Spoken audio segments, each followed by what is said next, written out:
Viewers and subscribers, welcome to another episode. People, in today's video, we want to discuss whether or not the DA should rule South Africa. Do they have the credentials to rule South Africa or not? Will the DA make a good party, good leaders, good government or not? Let me know what you think about this topic in the comment section below. Don't forget to like, comment, share, and subscribe to the channel. You know we family, right? Holla. Whee!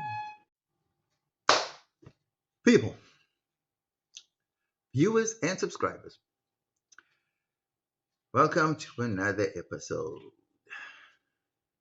Now, this is, I never thought I would ever say these words, but I think there's a time when a person has to admit when a person is wrong and when a person has got to say the words, whatever words those are. Whether you thought you'd never say sorry, whether you thought you'd never say hello, whether you thought you'd never say I love you or I hate you. I never ever thought I'd say the words. The DA should never rule South Africa. I mean, that's shocking to say, right? Knowing that they have the best track record, right, in South Africa for governing a province that's miles ahead of other provinces in terms of governance, right? But here's a shocker. The DA and the Freedom Front Plus were in a coalition in, I think there's Matsima municipality, something like that. I'm butchering the name. Matsima. I think Matsima. Butchering the name. Can't pronounce it.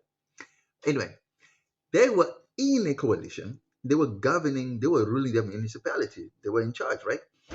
And there was a vote of no confidence because apparently they were not performing. They were then replaced, or they are now being replaced, or have been replaced by a new coalition of the ANC, the EFF, the PA, and I don't know where else. It's a troubling and a worrying thing because here we are thinking that the white parties know how to run countries because these white people have been running the country for the past, you know, and the country was in much better shape in white hands than it is in black hands, right? But here is a municipality that was run by two white parties, predominantly white parties, right? Management is predominantly white. And the support voice of these parties are largely predominantly white as well, or at least the main people that actually matter who support these parties are white, right? You would think that the two white parties would manage a municipality down to a T, should lead by example, show the other black parties how things are done, and you know what I mean? But no, it was not meant to be. Why is that? So here we are thinking that the DA is the best option. So if the DA is the best option, why then did they lose their municipality to that coalition? Let's go back steps again. The DA was in control of Nelson Mandela Bay not so long ago, right? If they are the best party, why did they lose that too? Do you get my point? So yes, we may say, and we keep saying that Cape Town is the best run municipality and the best province and the best city based on the audits and everything like that. True. But you see, the thing that the audits show is good, clean governance, less corruption, less that. It does not actually show results on the ground because I can tell you now, Joburg and Cape Town are basically the same thing. If you go to Joburg now, right? The only difference is the sea, the mountain, the scenery, the that. Basics, right? If you go to Joburg now, I can promise you now, Sandton is well kept. Northcliffe, well kept. Fourways, well kept. Where else? Winchester Hills, well kept. Kempton Park, well kept. You name all these northern suburbs, Bryanston, what Bedford View. I mean, these are A-list suburbs. And when you go there, it looks the part. I mean, Parktown, brilliant. What else? Melville, sure, outstanding. Kyalami, sure, beautiful. Waterfall, breathtaking. The beauty of Joburg, right? So when you see that, then you're going to say to me, oh, the ANC know how to govern, right? So those are the equivalent of your Camps Bay, your Sea Point, your Constantias, your Kenilworths, your Rondebosches, your Rosebanks, your French Hooks, your Bantry Bays, your Durbanvilles. That's it. Now, let's look at Alexandra. Let's look at Boipatong. Let's look at uh, what's all this? Soweto. Let's look at Soshanguve. Let's look at Mamelodi. It's a totally different story.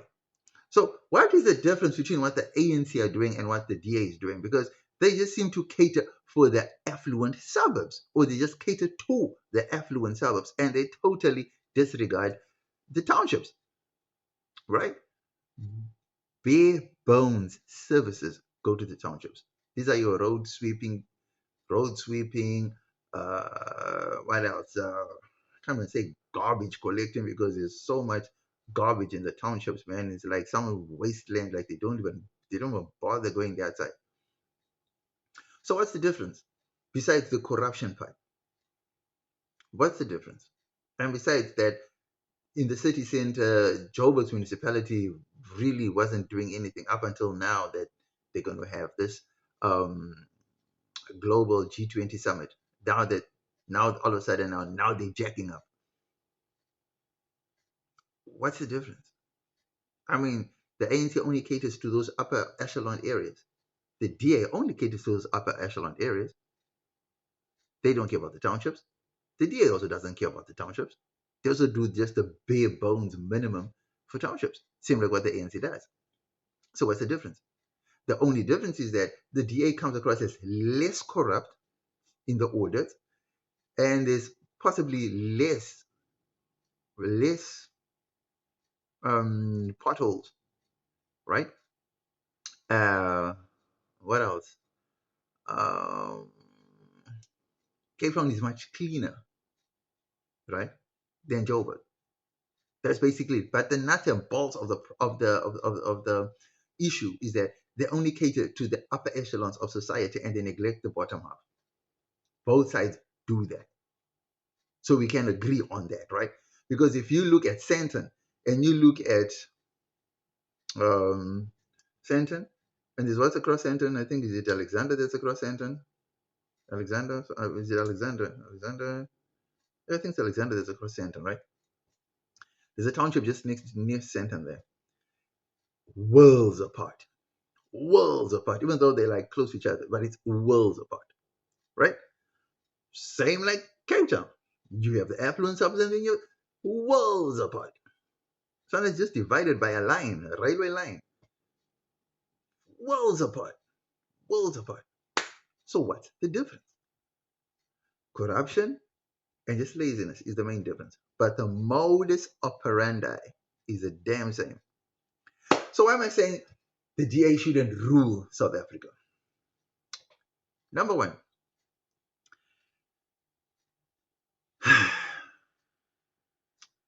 after realizing that the DA wholeheartedly supports Israel unconditionally, right?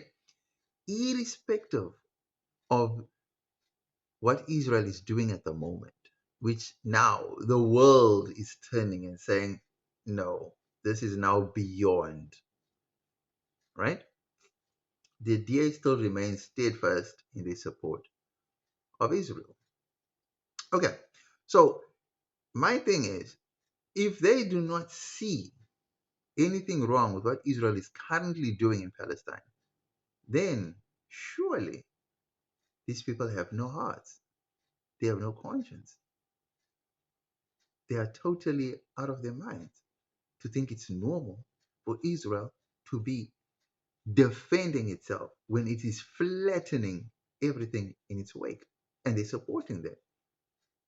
The DA left South Africa on a fact-finding mission to Israel, and they found no traces of genocide, no murders, no bodies, nothing. Okay. If South Africa has been through apartheid and they say apartheid was wrong, why would you then support an apartheid state, as Israel has now been labeled as an apartheid state? Why would you support that? If you in South Africa say, we fought against apartheid, we stood against that. See, for me, to be very honest, right? I'm not a leftist. I'm not a right wing. So I'm not left wing. I'm not right wing. I'm neutral, right? I like to speak out on either side. I like to give props. I love to give credit where credit is due, to the left or to the right, right? If the DA and the Freedom Front Plus failed to run that municipality, and the DA is failing to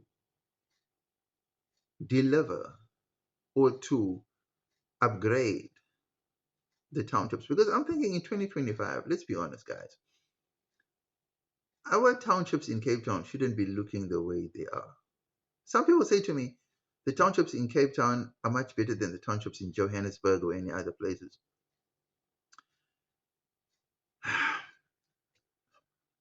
I don't know if I could agree to that. I mean, like, a shack is a shack.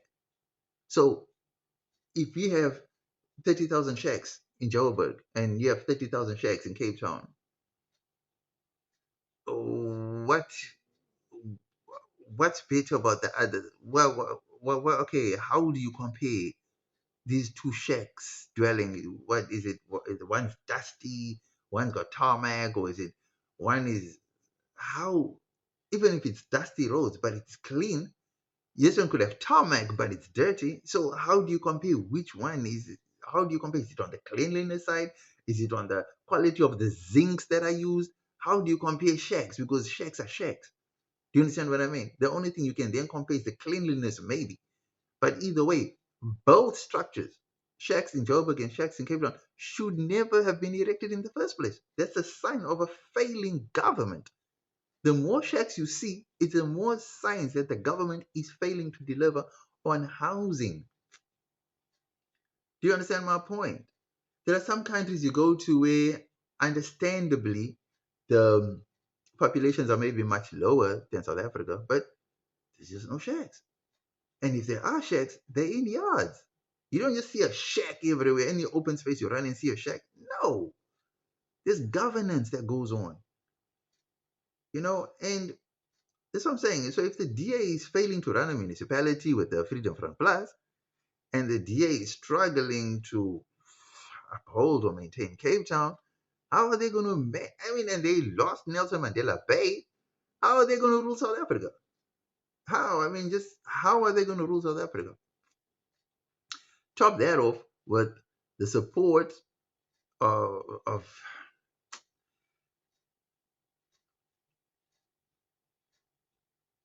I hate to say this, right? But I'm not a fan of America. I'm not a fan of the West because of what the West have done and continue to do to Africa, right? They continue to pillage.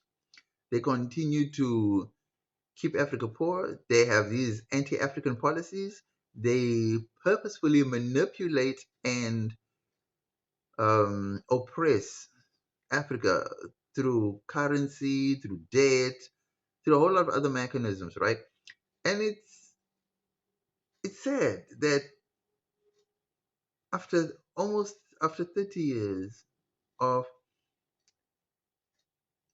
South Africa trying to move away from op- leaning on the oppressor or supporters of the oppressive government, right? Because the West clearly supported the apartheid government in the past, right?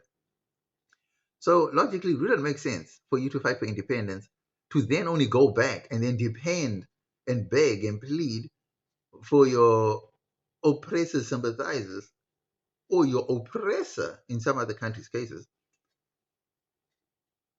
to help you out. Then, if that's the case, then why did you fight for independence? So, in South Africa's case, we fought for independence or we fought for freedom, we got the freedom. Then why would we seek help from Netherlands, Britain, France, England, America? Why would we do that? When during the struggle, we were being supported by Russia, China, North Korea, Cuba. So wouldn't it make more sense that since you got freedom, those are the people you lean on? So why would we now spend 30 years celebrating freedom and then here we are saying we're not free until the Palestinians are free, and then all of a sudden, guess what? Here we are running big in America and Britain to come and invest, to come and do that. Come and really now. So I know that if we vote for the DA is going to take us 40 years back. No, not 40, because now it's 30 plus that. It's going to take us 70 years back, because then we are going to be in the good books of NATO, of America, of the UK, and they're going to throw us into this whole European Union thing. Then South Africa is going to be playing European soccer like how Israel plays soccer in Europe. South Africa will be again now back to square one. Would it be good for the economy? Maybe it would be. But on a moral compass, would it be a good thing at all? I don't think so. Why am I saying I don't think so? Because if you look what the West is allowing Israel to do, can you imagine if that were to happen in South Africa? Would we now then be looking back and saying, why did we allow this to happen? We were just wanting a better economy, but do we really need a better economy at the expense of the majority? Do we really need to go back in time where oppression becomes the main theme of the democracy, you know? And as it is now, as we speak now, the DA is being accused of selling over, is it 55,000 square meters, or was it 550,000 square meters of land to Zionists? I mean, people, like I said, I'm not a fan of America. I'm not a fan of Israel. Man, I I really think the DA is doing a good job in the affluent suburbs of Cape Town. I don't think they're doing much in the townships. That's evident if you go to Parkwood, Bishop Levers, Netre, Pointievel, right Gedacht, Valhalla Park, Gogs, Nyanga, Langa, Philippi. You go to those places and you don't see much happening there. You know what I'm saying? So, my take is I don't think the DA should rule South Africa, to be honest, because they will just they will just take us back to where we were at square one. Then, if that's the case, then we should have just rather not fought for freedom at all, because we we're just going back to be in unison and one with America and Britain and Israel again. And no, that's not that's not what Nelson Mandela went to prison for. Nelson Mandela did not go to prison for 27 years just for South Africa to go back into time, and It's sad that one has to think in that light, you know what I mean? But it's sad. I mean, I just feel like we shouldn't. I think the DA needs to work hard on shading its racist narrative or its racist tag. I think it can do that by starting with the leadership. You know, I don't understand how.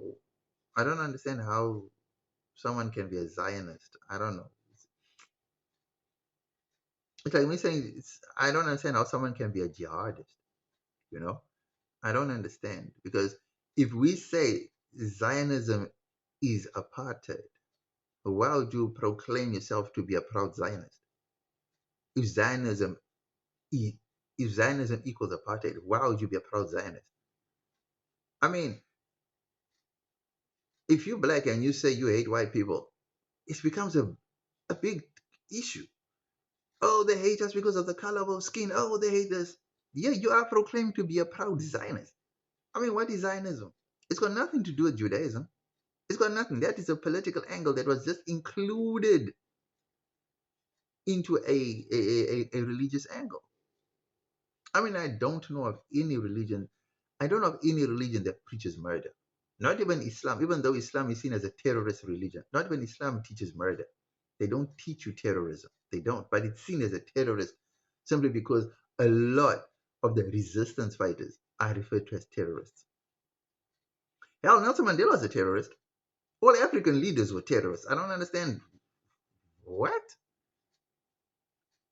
Black and brown people are terrorists. Yeah. Why are there no white terrorists? How come there's no white terrorists? Why? Just asking why.